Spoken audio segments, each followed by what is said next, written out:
Hola, ¿qué tal? Muy buen día. Bienvenido a nuestra reunión virtual. Esta mañana vamos a seguir con nuestro nuevo estudio del libro de Jueces y vamos a quedarnos justo donde dejamos la semana pasada, que era en aprender del ejemplo de Israel, ¿no? Dios nos enseña muchas cosas por medio del ejemplo de la nación de Israel. Pero antes de empezar de lleno, acompáñame a orar, por favor. Padre Santo, te damos muchas gracias esta mañana porque nos permites estar reunidos, Señor. Gracias por el tiempo que podemos tener para estudiar tu palabra, Señor, aprender más de ti, acercarnos, buscarte a ti, Señor, para que tú dirijas nuestras vidas. Esta mañana te pedimos que guíes nuestro corazón para estar en el lugar correcto, Señor, tener la actitud correcta para aprender lo que tú quieres que aprendamos esta mañana, Señor. Te lo pedimos en el nombre de Jesús. Amén. Muy bien. Entonces, siempre que empezamos un pasaje de un libro histórico, es muy importante desmenuzar bien el pasaje y aunque a veces puede ser tedioso, nos puede dar un poquito de flojera, tenemos que leerlo y tenemos que leerlo a detalle para entender un poco la historia, ¿no? Para poder así entender todo lo que Dios quiere enseñarnos. Entonces, en este tipo de pasajes fácilmente nos podemos perder en los nombres o en los lugares, ¿no? En las cosas que se mencionan y a lo mejor pues, no entendemos nada, ¿verdad? Si este es el caso. Entonces, un poquito como recapitulando y desmenuzando el pasaje esta mañana, ¿qué está pasando aquí? ¿No? Y lo podemos dividir en dos grandes partes. Del versículo 1 al versículo 20 del capítulo 1 del libro de Jueces, continúa la conquista, ¿no? Y empezamos, aquí vemos que Judá es el primero que empieza a seguir, como quien dice, la conquista, ¿no? La continuación de donde dejamos en Josué. Y vemos que participa en la conquista con Judá la tribu de Simeón. Y se mencionan los de Simeón porque estaban dentro del territorio de Judá. Es decir, el territorio de los de Simeón estaba dentro del territorio asignado a Judá. También se menciona un poquito de Caleb, ¿no? El territorio que había sido asignado para Caleb, el otro espía de que fue a reconocer la tierra junto con Josué, y una pequeña victoria que tiene Otoniel, ¿no? Que también están en medio de Judá. También se menciona a los hijos del Ceneo, que son el suegro de Moisés, que también les tocó vivir en medio de la tribu de Judá. Y por último vemos aquí como que queda incompleta esta conquista de la tribu de Judá. No pudieron con la gente que estaba en los llanos. Pero a partir del versículo 21 y hasta el 36 vemos cómo se menciona a las demás tribus, ¿no? Menciona cómo falla la conquista de Benjamín, la conquista de José, de Manasés, de Efraín, de Zabulón, de Aser, de Neftalí y de Dan. Todas estas tribus que se menciona como que no están haciendo lo que Dios les había dicho, no están conquistando la tierra de la forma que Dios se los había ordenado. Entonces, aunque es un poco largo el capítulo de esta mañana, es importante leerlo para que podamos entender todo. Y lo voy a leer como si fuera un narrador, ¿no? Que está narrando la historia para que podamos ver el cuadro completo, pero es importante simplemente ver esa división, ¿no? Del 1 al 20 es Judá y del 21 adelante vemos las demás tribus y cómo fallan. Dice así la palabra de Dios, Jueces capítulo 1, versículo 1. Aconteció, después de la muerte de Josué, que los hijos de Israel consultaron a Jehová, diciendo, ¿quién de nosotros subirá primero a pelear contra los cananeos? Y Jehová respondió, Judá subirá. He aquí, yo he entregado la tierra en sus manos. Y Judá dijo a Simeón su hermano, sube conmigo al territorio que se me ha adjudicado y peleemos contra el cananeo, y yo también iré contigo al tuyo. Y Simeón fue con él. Y subió Judá, y Jehová entregó en sus manos al cananeo, al fereceo, e hirieron de ellos en Besec a 10,000 hombres. Y hallaron a Adón y Besec en Besec, y pelearon contra él, y derrotaron al cananeo y al fereceo. Mas Adonibesec huyó, y le siguieron, y le prendieron, y le cortaron los pulgares de las manos y de los pies. Entonces dijo Adonibesec, 70 reyes, cortados los pulgares de sus manos y de sus pies, recogían las migajas debajo de mi mesa. Como yo hice, así me ha pagado Dios. Y le llevaron a Jerusalén, donde murió. Y combatieron los hijos de Judá a Jerusalén, y la tomaron, y pasaron a sus habitantes a filo de espada, y pusieron fuego a la ciudad. Después los hijos de Judá descendieron para pelear contra el cananeo que habitaba en las montañas, en el Negev y en los llanos. Y marchó Judá contra el cananeo que habitaba en Hebrón, la cual se llamaba antes Kiriat Arba. e hirieron a Sesai, a Aimán y a Talmai. De ahí fue a los que habitaban en Debir, que antes se llamaba Kiriat Sefer, y dijo Caleb: el que atacare a Kiriat Sefer y la tomare, yo le daré Axa mi hija por mujer. Y la tomó Otoniel, hijo de Cenaz, hermano menor de Caleb, y él le dio Axa su hija por mujer. Y cuando ella se iba con él, la persuadió que pidiese a su padre un campo. Y ella se bajó del asno, y Caleb le dijo: ¿qué tienes? Ella entonces le respondió: concédeme un don, puesto que me has dado tierras del Negev, dame también fuentes de aguas. Entonces Caleb le dio las fuentes de arriba y las fuentes de abajo. Versículo 16. Y los hijos del Ceneo, suegro de Moisés, subieron de la ciudad de las palmeras con los hijos de Judá al desierto de Judá que está en el Negev, cerca de Arad, y fueron y habitaron con el pueblo. Y fue Judá con su hermano Simeón, y derrotaron al cananeo que habitaba en Cefat, y la asolaron y pusieron por nombre la ciudad Orma. Tomó también Judá a Gaza con su territorio, Ascalón con su territorio y Ecrón con su territorio.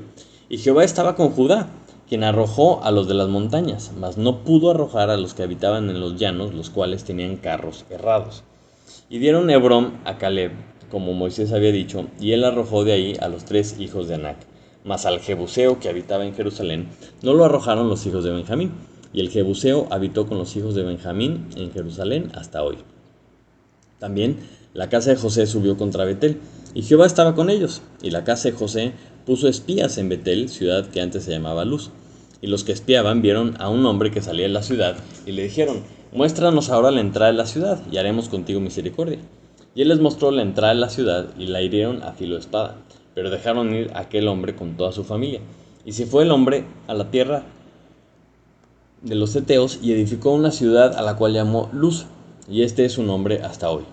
Tampoco los hijos de Manasés arrojaron a los de Bet-Seán, ni a los de sus aldeas, ni a los de Taanac y sus aldeas, ni a los de Dor y sus aldeas, ni a los habitantes de Ibleam y sus aldeas, ni a los que habitaban en Megiddo y en sus aldeas. Y el cananeo persistía en habitar en aquella tierra. Pero cuando Israel se sintió fuerte, hizo al cananeo tributario, mas no lo arrojó. Tampoco Efraín arrojó al cananeo que habitaba en Geser, sino que habitó el cananeo en medio de ellos en Geser. Tampoco Zabulón arrojó a los que habitaban en Quitrón, ni a los que habitaban en Naalal, sino que el cananeo habitó en medio de él y le fue tributario. Tampoco Aser arrojó a los que habitaban en Aco, ni a los que habitaban en Sidón, en Aalab, en Aksib, en Elba, en Afec y en Rehob. Y moró Aser entre los cananeos que habitaban en la tierra, pues no los arrojó. Tampoco Neftalí arrojó a los que habitaban en Bet-Semes, ni a los que habitaban en Bet-Anat, sino que moró entre los cananeos que habitaban en la tierra. Mas le fueron tributarios los moradores de Bet-Semes y los moradores de Bet-Anat. Los amorreos acosaron a los hijos de Dan hasta el monte, y no los dejaron descender a los llanos. Y el amorreo persistió en habitar en el monte Eres, en Ajalón y en Saalbim. Pero cuando la casa de José cobró fuerzas, lo hizo tributario. Y el límite del amorreo fue desde la subida de Acrabim, desde Sela hacia arriba. Y hasta ahí vamos a leer esta mañana.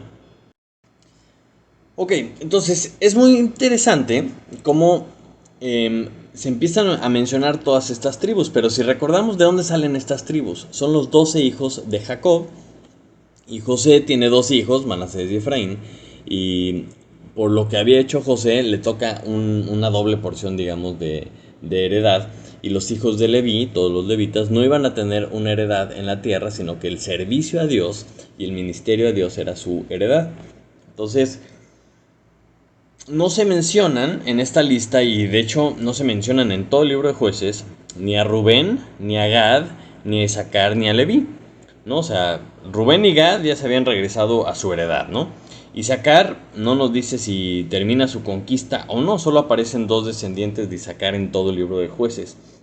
Y los levitas, que era la tribu que debía estar en toda la nación, regada por todo el territorio, para que fueran los encargados de recordarle a todos de Dios, no se mencionan en este libro. Solamente se menciona un levita al final del libro, y está pésima su historia. Entonces, esto no es una buena señal, porque su trabajo era recordarle a la nación de Israel quién era Dios, hacer el ministerio de Dios, hacer todo lo que Dios les había mandado. Entonces, todas estas tribus que se mencionan en el capítulo 1 básicamente podemos concluir que no hicieron su trabajo para nada bien. Y podemos ver, bueno, entonces a nosotros, ¿de qué nos sirve esto, no? ¿De qué nos sirve esta narrativa, que es como que la introducción, ¿no?, a este libro? Vamos a desarrollar unos puntos siguiendo de donde nos quedamos la semana pasada y de donde nos habíamos quedado con Josué. Y vamos a decir más o menos, porque si recapitulamos tantito, Josué había sido discípulo de Moisés, ¿no? Él estuvo incluso en el monte junto con Moisés cuando recibió la ley, ¿no? Vio y vivió en primera persona todos los milagros que Dios hizo a través de Moisés. Los presenció de forma personal y directa, vio cómo Dios actuaba en las batallas que ganó Dios. Y todo el libro de Josué nos enseñaba la secuencia de que para ir caminando hacia lo que Dios quería, debían ellos escuchar a Dios, debían obedecer, debían de santificarse, y entonces Dios obraba, y así es como su fe crecía. Y vemos que esa es precisamente la misma secuencia que vemos nosotros en nuestra propia vida. Es lo que Dios quiere que nosotros hagamos. Sin embargo, en la continuación, ¿no?, con este libro de Jueces, es la siguiente generación. Si recordamos tantito lo que dice al finalizar el libro de Josué, me acompaña rápidamente a Josué 24, versículo 31. Dice: y sirvió Israel a Jehová todo el tiempo de Josué y todo el tiempo de los ancianos que sobrevivieron a Josué, y que sabían todas las obras que Jehová había hecho por Israel. Pero se levanta una nueva generación que no sabía las cosas que Jehová había hecho, que no habían presenciado esto. Entonces, a lo largo de todo el libro de Josué, era algo muy natural buscar a Dios, ¿no? Era algo que era lógico, porque Dios los había sacado y los estaba guiando precisamente para que entraran en la tierra prometida. Pero esta nueva generación que estamos viendo en Jueces ya estaban en la tierra prometida, y no era tan obvio, tan natural buscar a Dios. Entonces no tenían esta experiencia de que fuera algo natural para ganar las guerras y para hacer todo lo que había hecho la generación anterior. Entonces la nueva secuencia que vemos en el libro de Jueces es buscar a Dios, escuchar a Dios, vamos a agregar creerle a Dios, obedecer a Dios, santificarte, y entonces ves cómo Dios obra y la fe crece. Y esto es una secuencia que vemos a lo largo de estos dos libros, de Josué y de Jueces, para entender cómo podemos llegar a cumplir el propósito de Dios, cómo la nación de Israel iba a ser el propósito de Dios. Entonces, como el capítulo 1 es la introducción al libro de los Jueces, vamos a ver cómo esta secuencia termina, cómo la nación de Israel deja de seguirla, ¿no? Y mientras vemos lo que hicieron estas personas, debemos aprender que a veces es exactamente lo que nosotros hacemos en nuestras propias vidas. A veces de forma sutil, ¿no? A lo mejor no de un día para otro, pero nos empezamos a alejar de lo que debemos hacer, y esta secuencia es la secuencia que Dios ha dejado para que podamos ir creciendo, para que crezca nuestra fe, para que crezca nuestra entrega hacia Dios, y que lo que Él tiene para nosotros se pueda cumplir. Entonces, estos 7 pasos para andar en Él, para permanecer en Él y para cumplir sus propósitos, los vemos tipificados con la nación de Israel, y lo podemos copiar nosotros en nuestras propias vidas para poder hacer esto. Y para poderlo desmenuzar, vamos a hacer un paralelo entre la instrucción original que Dios le da a la nación de Israel en el libro de Éxodo capítulo 23, versículos del 20 al 33, y lo que vemos que pasa aquí. En Éxodo Dios le está diciendo qué es lo que va a hacer, cuál es el plan. Eso es lo que toda la nación debía saber, cuál era el plan de Dios. Y lo único que tenían que hacer ellos, pues, es ejecutarlo, ¿no? Obedecer lo que Dios había dicho. Entonces, Éxodo 23:20 dice así: he aquí yo envío mi ángel delante de ti para que te guarde en el camino y te introduzca en el lugar que yo he preparado. Él dice: guárdate delante de él y oye su voz, no le seas rebelde, porque él no perdonará vuestra rebelión, porque mi nombre está en él. Entonces, lo primero que podemos, por donde empieza esta secuencia, es buscar a Dios. ¿Qué es lo primero que debemos de hacer? porque nada sucede sin que Dios lo permita, ¿no? Porque si la nación de Israel se pusiera a analizar las cosas, o sea, ellos estaban entrando a esta tierra, estaban tratando de conquistar a estas naciones porque Dios se los había dicho. Él es el del plan, Él es el que los había enviado, Él es el que los había sacado de Egipto precisamente para introducirlos en ese lugar que Dios les había preparado. Y de aquí es donde sacamos esta secuencia, porque les dice, guárdate, ¿no?, delante de él y oye su voz, no le seas rebelde porque no perdonará vuestra rebelión, porque mi nombre está en él. Dice, pero si en verdad oyeres su voz e hicieres todo lo que yo te dijere, seré enemigo de tus enemigos y afligiré a los que te afligen, porque mi ángel irá delante de ti y te llevará a la tierra del amorreo, del eteo, del fereceo, del cananeo, del heveo y del jebuseo, a los cuales yo destruiré, ¿no? Yo haré destruir. Entonces, de este pasaje del plan original de Dios es de donde encontramos esta secuencia que debemos imitar. Y en nuestro pasaje de esta mañana vemos cómo Judá, bueno, la nación de Israel en realidad empiezan bien, ¿no? Porque dice el versículo 1, aconteció después de la muerte de Josué que los hijos de Israel consultaron a Jehová. Estuvo perfecto, ¿no? Se quedaron, empezaron donde los había dejado Josué. Ya que se murió, lo primero que hacen es consultar a Jehová. Y dice, ¿quién de nosotros subirá primero a pelear contra los cananeos? Y Dios les contesta. Y les dice, Judá subirá, he aquí yo he entregado la tierra en sus manos. Entonces podemos decir, wow, excelente, empezaron muy bien, ¿no? Y la respuesta de Dios siempre va en línea con su plan, ¿no? Porque a lo mejor te preguntas por qué fue Judá primero. Bueno, porque desde Génesis, cuando vimos en Génesis capítulo 49, profetiza, ¿no?, en las promesas que hace Jacob a sus hijos, que Judá iba a ser el principal, que nunca se iba a apartar el cetro, ¿no?, el gobierno de Judá. Y esto es importante porque es una tribu líder, es una tribu que iba a gobernar en el futuro. De esta tribu viene David y obviamente después viene el mismísimo Mesías Jesús. Entonces, la respuesta de Dios siempre va en línea con su plan. Y consultan a Dios y podemos decir, ay, pues qué padre, ¿no? Pero si leemos el resto del capítulo nos damos cuenta que pues, o sea, empezaron bien pero no siguieron, no obedecieron al 100. Las demás tribus ya después ya no consultaron a Jehová. Entonces, una de las cosas que podemos aprender de esto es que en cualquier momento, en todo momento, en cualquier situación debemos de buscar a Dios. Y me recuerda un poquito al Salmo 14, versículo 1 y 2.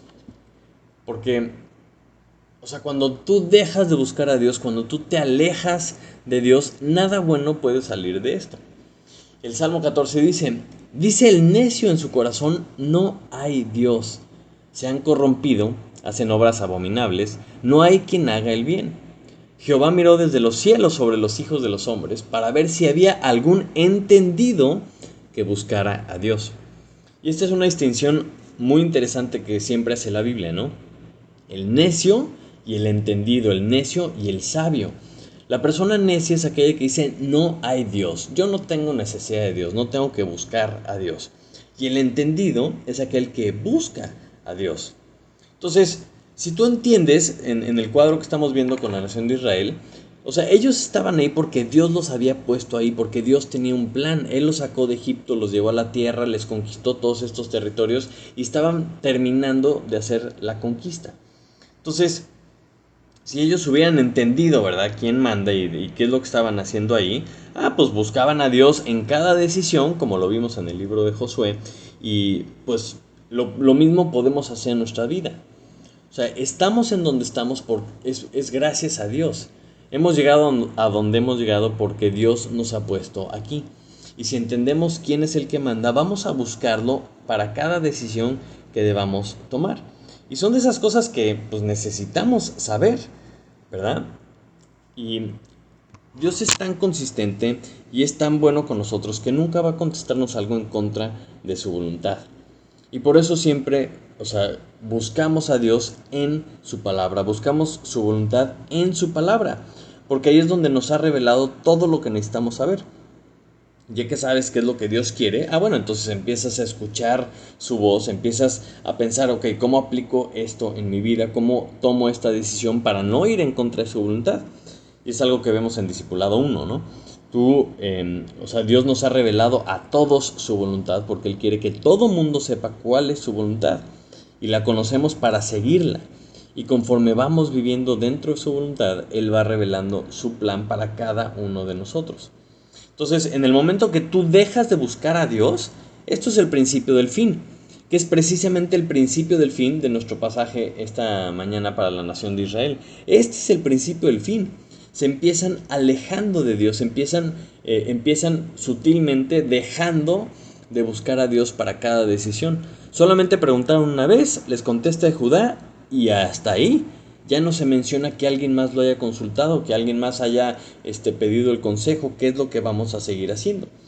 Pero en nuestra vida, si en el momento que tú dejas de buscar a Dios, ese es el principio del fin. Y si tú dejas de buscar a Dios, truncas todo el resto de la secuencia, ¿no? La secuencia de buscar a Dios, escuchar a Dios, creerle, obedecerlo, santificarte para ver que Dios obre y que nuestra fe crezca.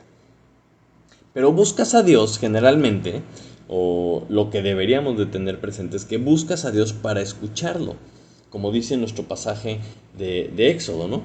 En el versículo 20 dice: aquí yo envío mi ángel delante de ti para que te guarde en el camino y te introduzca en el lugar que yo te he preparado, ¿no? El plan de Dios. Guárdate delante de él y oye su voz. Y el versículo 22 dice: pero si en verdad oyeres su voz. Y la indicación es muy clara, debemos escuchar a Dios, ¿no? Porque solamente si escuchas a Dios es como conoces su voluntad. Y esto es lo que detona hacia adelante, que si escuchas lo que Dios quiere, entonces obedeces y ya empiezas a avanzar en la secuencia. Pero vemos con la tribu de Judá que Dios les había dicho que destruyeran a estas naciones, ¿no? Y esa era la instrucción muy clara. Y dice: yo he entregado la tierra en sus manos, yo estoy con ustedes. Y sin embargo, vemos en el versículo 6 y 7 que cuando están en Besek, están conquistando a la gente de Besek, dice: mas Adonibesec huyó y le siguieron y le prendieron y le cortaron los pulgares de las manos y de los pies. Y esto me brinca porque Dios nunca les dijo que fueran crueles. Dios nunca les dijo que pagaran mal con mal. Dios nunca les dijo que hicieran lo que se merecían estos reyes como un ejercicio de venganza o algo así. O sea, Dios les había dicho que los destruyeran. Y el versículo 7 nos dice un poquito más qué es lo que estaba pasando. Porque dice: entonces Adonibesec.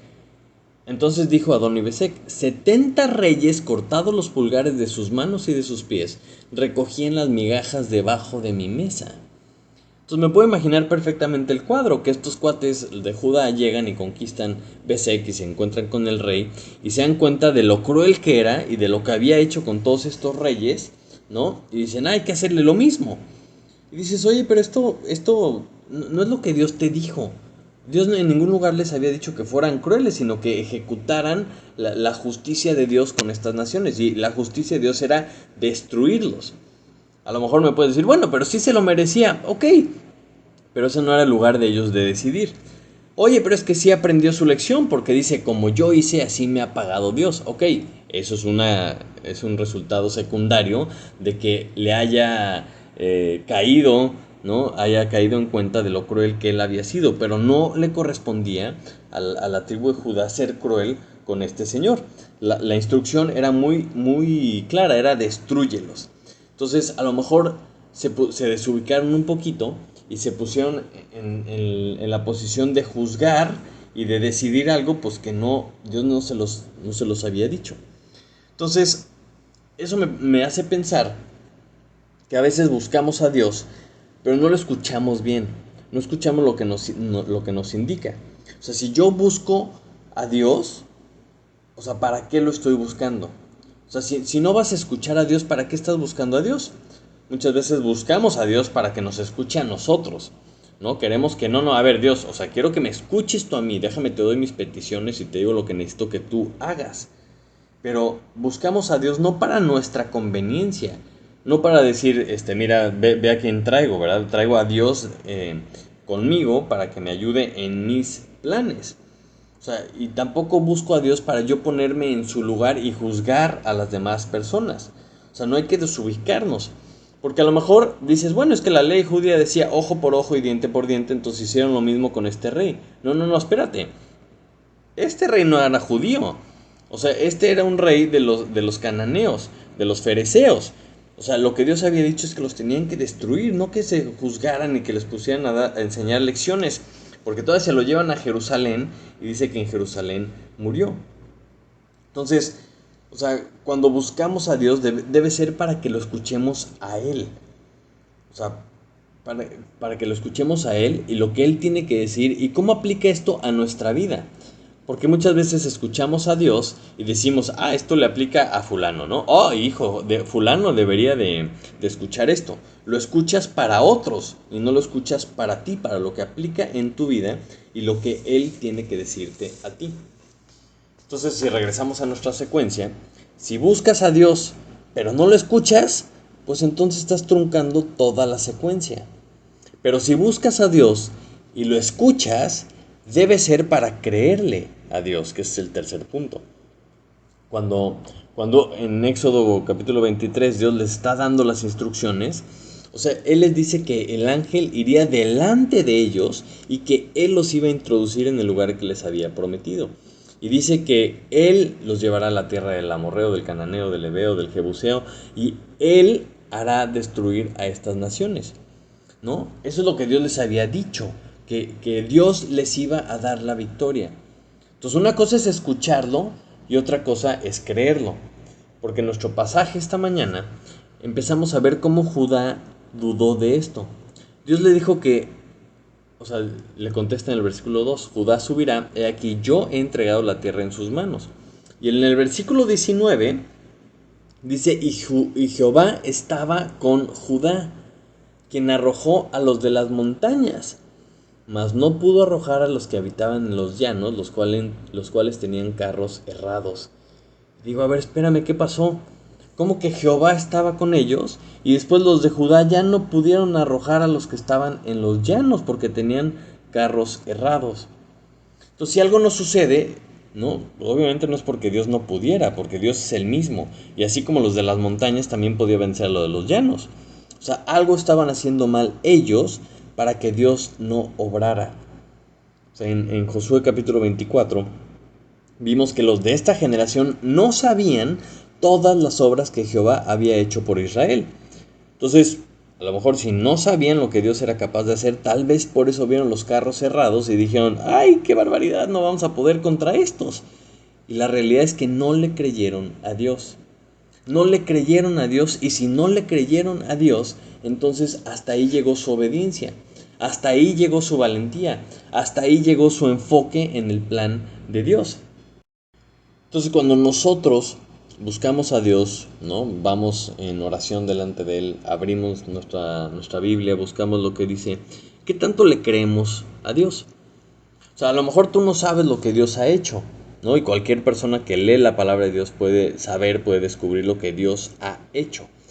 Pero, por otro lado, si ves la naturaleza, si tú ves una puesta de sol espectacular, si tú ves la misma naturaleza, ¿no? Cómo nace un bebé, cualquiera de las cosas que Dios ha hecho, puedes saber lo que Él hace. Pero aún así, aún si tú sabes lo que Dios ha hecho, debes creer que Él es el que lo hace.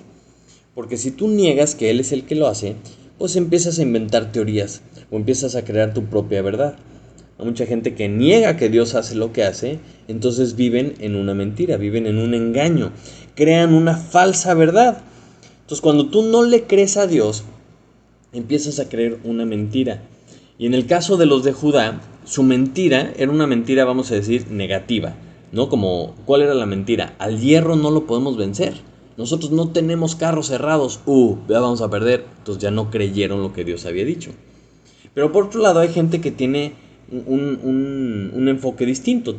Viven dentro de una mentira, pero positiva desde su punto de vista. Empiezan a creer una mentira que es que no necesitas a Dios. O el chiste de la vida es mi felicidad y no el plan de Dios, ¿no? Si tú empiezas a leer la palabra de Dios y piensas que son fábulas, que son cuentos y que son leyendas, entonces si tú le dejas de creer a Dios, entonces la palabra de Dios no aplica a tu vida.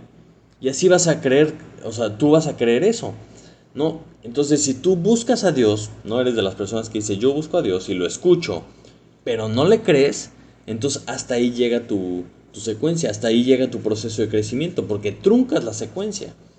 Porque si buscas a Dios, lo escuchas y crees lo que Él está diciendo, automáticamente lo que sigue es obediencia a Dios. Para tú obedecerle a Dios necesitas creer que Él es Dios, necesitas creer que Él tiene un plan, necesitas creer que Él tiene la razón siempre, necesitas creer que Él quiere lo mejor para ti. Por eso el chiste de la obediencia es participar en el plan de Dios. Y ese es el chiste, porque aquí es donde la cosa se pone condicional. Dios va a hacer lo que Él tiene pensado, Dios tiene el plan y lo va a ejecutar. Pero nuestra participación en su plan depende de nuestra obediencia. Cuando Dios les dice lo que iba a hacer en Éxodo 23, cuando está hablando del ángel y lo que él iba a hacer, dice que guárdate delante de él, oye su voz, no seas rebelde, porque no perdonará vuestra rebelión, porque mi nombre está en él. Pero si en verdad oyes su voz e hicieres todo lo que yo te dijere, entonces sí seré enemigo de tus enemigos y afligiré a los que te afligen. O sea, Dios está diciendo que si oyes y obedeces, si oyes y haces esto que te estoy diciendo, ¿no? Dice, no te inclinarás ante sus dioses, ni les servirás, ni harás como ellos hacen. Antes los destruirás del todo y quebrarás totalmente sus estatuas. O sea, Dios le está diciendo una serie de imperativos. Estos imperativos son órdenes. Y las órdenes están hechas para obedecerse. Cuando tú crees en Dios, cuando tú le crees a Dios, la consecuencia lógica es obedecerle.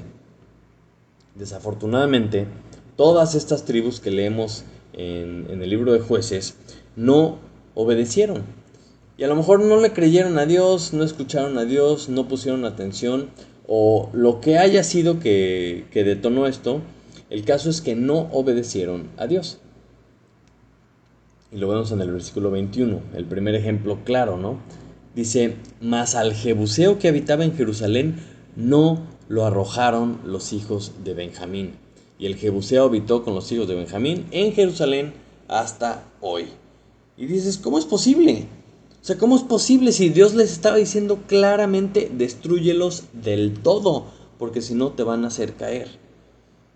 Y no solo eso, sino que todas estas tribus que no destruyeron a los pueblos que estaban ahí, los hacen tributarios. Y dices, no puede ser porque se desvían del plan de Dios. Y a lo mejor ellos no vieron las consecuencias, aunque Dios se los había advertido. Dios les dijo por qué. O sea, Dios les había dicho, no hagas esto, no los dejes ahí. ¿Por qué? Porque te van a hacer tropiezo. Van a hacer tropiezo para tu vida, porque vas a empezar a inclinarte a los dioses de ellos. Vas a empezar a copiar lo que ellos hacen, que está perfectamente mal, ¿no? Y se los dice, porque te será tropiezo. Entonces, tuvieron la grandiosa idea que en vez de obedecer a Dios, en vez de destruirlos, ¿por qué no los hacemos tributarios? Y así nos vemos beneficiados, ¿verdad? Cambiaron un poquito el plan de Dios, pero pues eso no es lo que Dios les había dicho. Y muchas veces eso es lo que hacemos nosotros. Porque no sé en qué momento en nuestras vidas pensamos que las instrucciones, los mandamientos de Dios son sugerencias de Dios. O sea, porque un mandamiento no es opcional, pues es un mandamiento, es obligatorio, ¿no? Y hemos hablado muchísimas veces de cómo la obediencia es una muestra de nuestro amor a Dios. Juan 14:15 dice, si me amáis, guardad mis mandamientos. La conclusión lógica es de que, pues, si no lo amas, pues no vas a guardar sus mandamientos. O sea, así de claro, así de fácil. Dices, bueno, yo sé lo que Dios dice, creo que tiene un plan, pero yo no quiero obedecer. Entonces no estás reconociendo quién es Dios. No estás entendiendo quién es Él, quién eres tú, cuál es el plan y el propósito de todo esto, como lo hizo la nación de Israel. Por eso la secuencia tiene tanta lógica. Buscas a Dios, lo escuchas, ¿verdad? Porque sabes quién está hablando, crees lo que te está diciendo y lo que sigue es obedecer. Si no obedeces, no pasa nada. O sea, truncas la secuencia otra vez. A lo mejor, pues, no crees, ¿verdad? En sus propósitos, o no crees en sus planes, o no crees en los objetivos de Dios, y tú tienes tus propios planes y tus propios propósitos, y tú solamente querías la salvación de Dios. Pues déjame te digo que vas a truncar tu proceso de crecimiento y no vas a crecer a menos de que llegues al punto en donde obedeces a Dios. Y la consecuencia lógica de obedecer a Dios es que te empiezas a santificar. Y aunque es una palabra a lo mejor media rara para nuestra cultura, no significa otra cosa que apartarte. O sea, apartarte para los propósitos de Dios.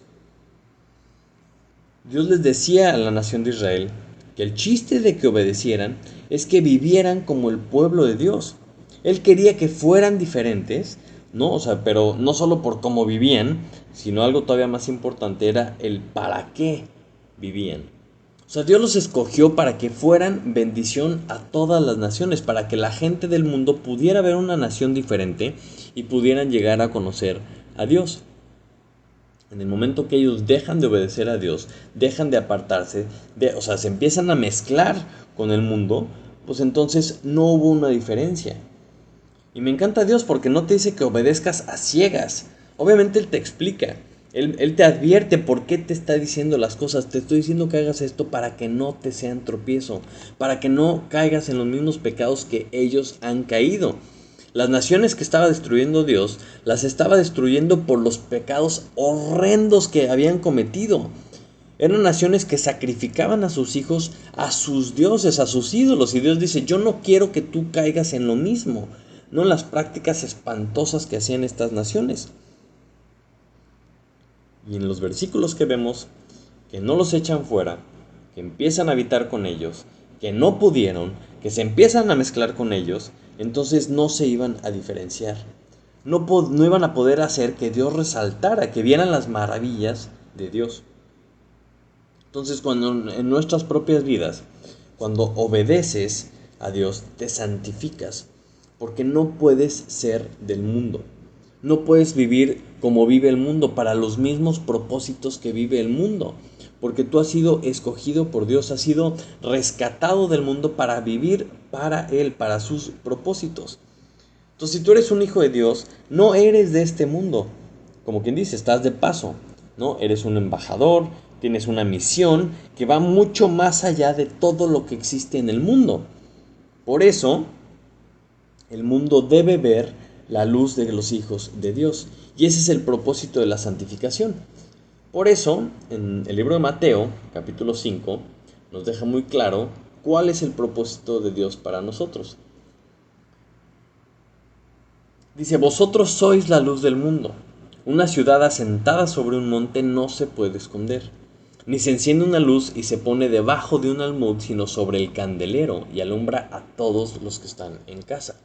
Así alumbre vuestra luz delante de los hombres, para que vean vuestras buenas obras y glorifiquen a vuestro Padre que está en los cielos. Ese es el chiste, que los que somos hijos de luz alumbremos para que la gente pueda salir de las tinieblas. Una luz no la puedes meter debajo del cajón, no la puedes meter debajo de la mesa, la pones arriba en el candelero para que alumbre. Y es el chiste, que podamos sacar de las tinieblas con la luz de Jesús y la gente pueda glorificar a nuestro Padre. Y ese es el chiste de la secuencia. Buscas a Dios, escuchas a Dios, le crees lo que te dice, obedeces, y esa obediencia te va a llevar a santificarte, a apartarte para los propósitos de Dios. Entonces, hasta que tú no te santificas, hasta que tú no obedeces y te apartas para sus propósitos, hasta que tú no haces esto, Dios no te usa. Si pensamos en una carne asada, o sea, Dios va a hacer la carne asada, pero de vez en cuando abre el cajón y necesita un cuchillo para rebanar la carne. ¿Y cuál cuchillo va a agarrar? El cuchillo que está limpio, que está apartado, que está santificado para sus propósitos. Y eso es por eso siempre digo que va de la mano la obediencia con la santificación. Porque si tú obedeces a Dios, solamente así puedes ser limpio. Y si estás limpio es cuando vas a ser usado por Él.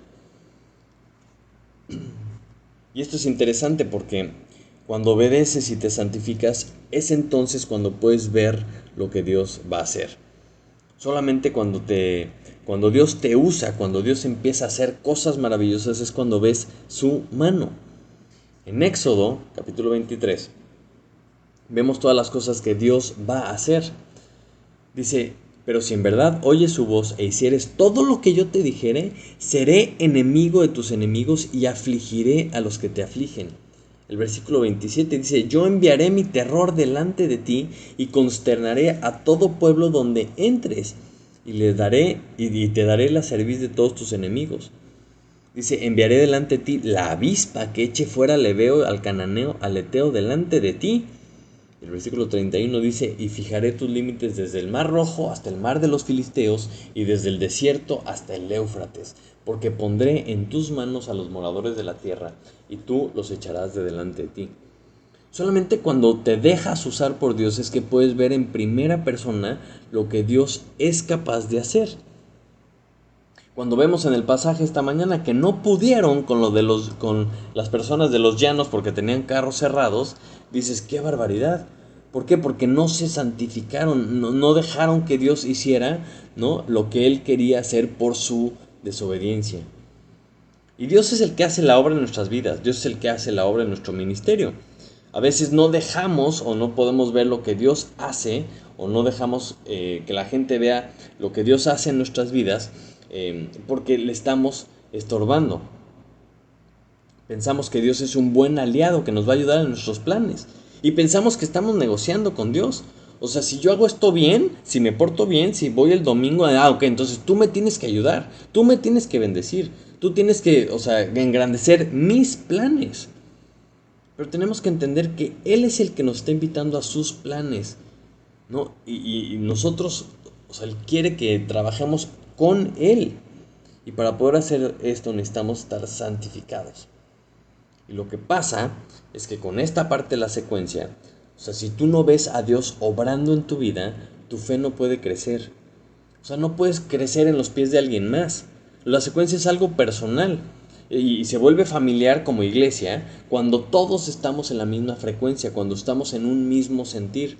Como la nación de Israel es lo que Dios quería para la nación, que todos buscaran a Dios para que Él hiciera las cosas que Él tenía pensadas, pero no quisieron.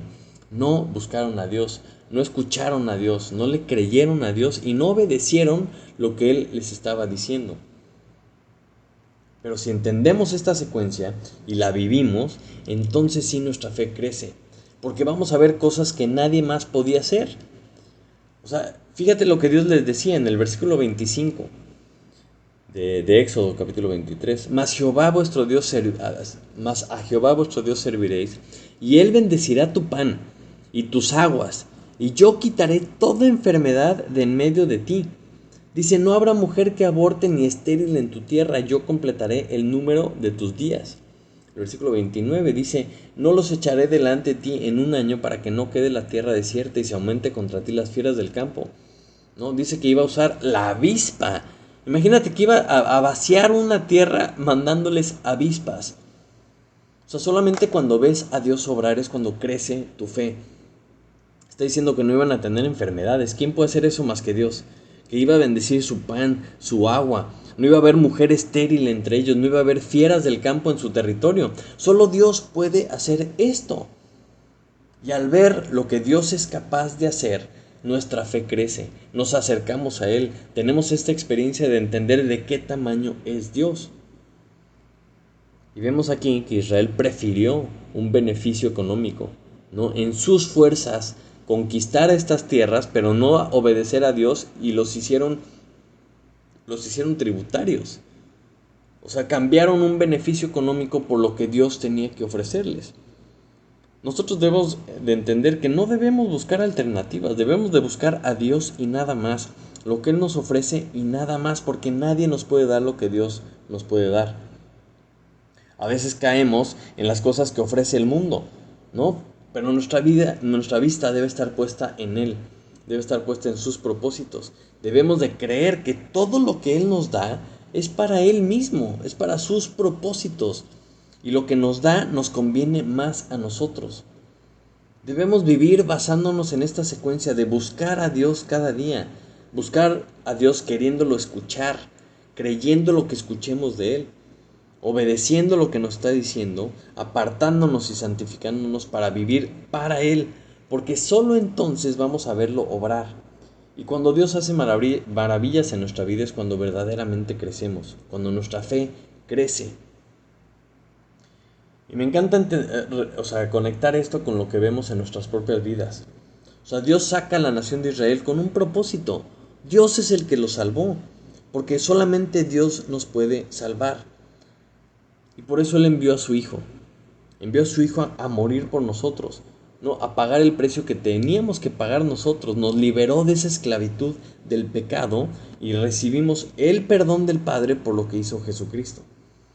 Y entonces buscas a Dios que te ha estado buscando desde el principio de tu vida, escuchas el plan que Él tiene para ti y lo crees. Y si tú crees en el Hijo de Dios, tienes vida eterna. Y eso es lo que Dios quiere. La voluntad de Dios es nuestra salvación. Que nadie se pierda, sino que todos procedan al arrepentimiento. Pero a veces nos quedamos ahí porque pensamos, bueno, esto es lo que más nos conviene, ¿no? Es como la tierra prometida y yo hasta aquí, muchas gracias por tu participación, Dios, esto es lo que yo quería. Yo nada más quería la salvación, ahora yo quiero seguir con mi vida haciendo lo que yo quiera. Pero para participar en el plan de Dios, debemos de creerle y continuar la secuencia, continuar el proceso que es obedecerle. Porque es algo que no es opcional, no es a medias. Si tú obedeces a Dios te vas a santificar. O sea, no te vas a mezclar con el mundo, vas a hacer luz al mundo. Y si eres así, si eres una persona santificada para Dios, apartada para Él, por medio de la obediencia, es cuando vas a poder verlo obrar en tu vida. Vas a poderlo ver obrar en la vida de otros. Y al ver esto va a crecer nuestra fe. Entonces no debemos de truncar nuestra participación en el plan de Dios. Dios ha puesto estos malos ejemplos en su palabra para que aprendamos de ellos y no los sigamos, ¿no? Vemos esta secuencia que la nación de Israel rompió para que nosotros no la rompamos, para que Dios cumpla el propósito que tiene en nosotros. Esta secuencia la tenemos que buscar a diario, buscar a Dios todos los días, porque no hay nada más después de Dios. Para todas las decisiones que hagamos, busquemos a Dios. Escuchemos a Dios con ganas de creer lo que estamos escuchando de Él. Y una vez que nos dice, que nos habla, entonces obedezcamos para que podamos ser santificados para Él, para su obra, para que lo veamos actuar en nuestras vidas y en las demás personas. Y así podamos crecer. Y al crecer en madurez, en número, podamos cumplir los propósitos que Dios tiene para nosotros en lo individual y para nuestra iglesia. Acompáñame a orar. Padre Santo, te damos muchas gracias, Señor, por este pasaje, Señor. Te damos gracias, Señor, porque con ganas de escucharte, Señor, con ganas de creer lo que nos estás diciendo, Señor, podemos encontrar verdaderos tesoros en tu palabra, Señor. Tú nos has dejado todo lo que necesitamos revelado en tu palabra, Señor. Y te damos gracias por esta secuencia de obediencia que podemos tener, Señor. Debemos de buscarte a ti, Señor, que eres el único que te busca nuestro bien, eres el único que nos invita a tus propósitos, eres el único que le da sentido a nuestra vida, Señor. Te pido que te escuchemos, que te creamos, Señor, que te obedezcamos y que nos apartemos, nos santifiquemos para ti, Señor. Te pido que nos recuerdes esta secuencia, que la podamos hacer cada día en nuestra vida, Señor, cada vez que tengamos que tomar una decisión, cada vez que lleguemos a una encrucijada en nuestra vida, Señor, que te busquemos a ti y que de ti venga la respuesta, Señor, para que hagamos las cosas conforme a tu voluntad y que nuestra vida pueda ser de luz para toda la gente que nos rodea, Señor. Te lo pido en el nombre de Jesús. Amén. Amén. Pues muchísimas gracias por unirte esta mañana. Nos vemos, si Dios quiere, la semana que entra. Que Dios te bendiga y hasta la próxima.